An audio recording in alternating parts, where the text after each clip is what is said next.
And finally, we end the show with Said Nicely. Today's topic is 420. Now, you know 420 was April 20th that just passed this weekend, but it's also a code that the marijuana subculture uses frequently, particularly like 420, celebrating a holiday on April 20th, but also the time of day. So if somebody happens to be watching this as 420, I'm sure you can pause for a second, get your smoke on it, come right back. The reason why I bring this up today is because to me, 420 is a great cause for conservatives to pick up. And for me, I don't understand why they haven't done so already, right? Because if you look at the issue with marijuana, that's not to say that some conservatives haven't picked up the issue. I'm just saying, like, overall, it should be like a better thing. And maybe it gets us a couple of extra votes in 2016, because you know that's coming, right? The idea that 420 fits a lot of conservative principles to me just makes a lot of sense, right? So for example, personal liberty. Like, I should be able to just sit on my porch or in my home or in the privacy of my own area and smoke a joint. Like, it's just me doing it personally, and I should have the liberty to do so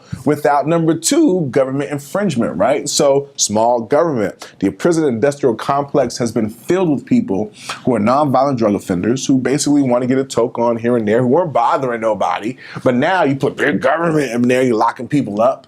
And so that's the second principle that 420 happens coincide, right? Then you have the free market. Free market as in, you know what? I have some supplies, I have some soil, I have some seeds. I can go out there and plant me a couple of plants and maybe sell a couple and be able to pay off my mortgage or my health insurance for smoking the weed in the first place, right?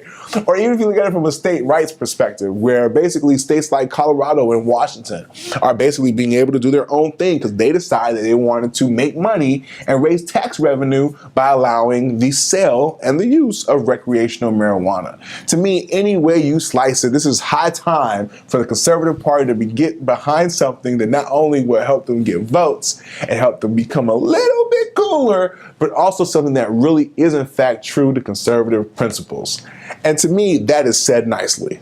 Thanks again for joining us. I cannot tell you how excited I am that you all decided to spend your time with your boy, Nick Nice. I also want to thank my very amazing guest, Coriel DeBose of the Single Wives Club. It was an amazing conversation. Definitely make sure you check her out. We'll be coming back in May, so look out for us because the Nick Nice Show is coming. And I want to thank you again for joining us. And again, tell a friend, and make sure you join us again in May. Until then, I'll see you next time.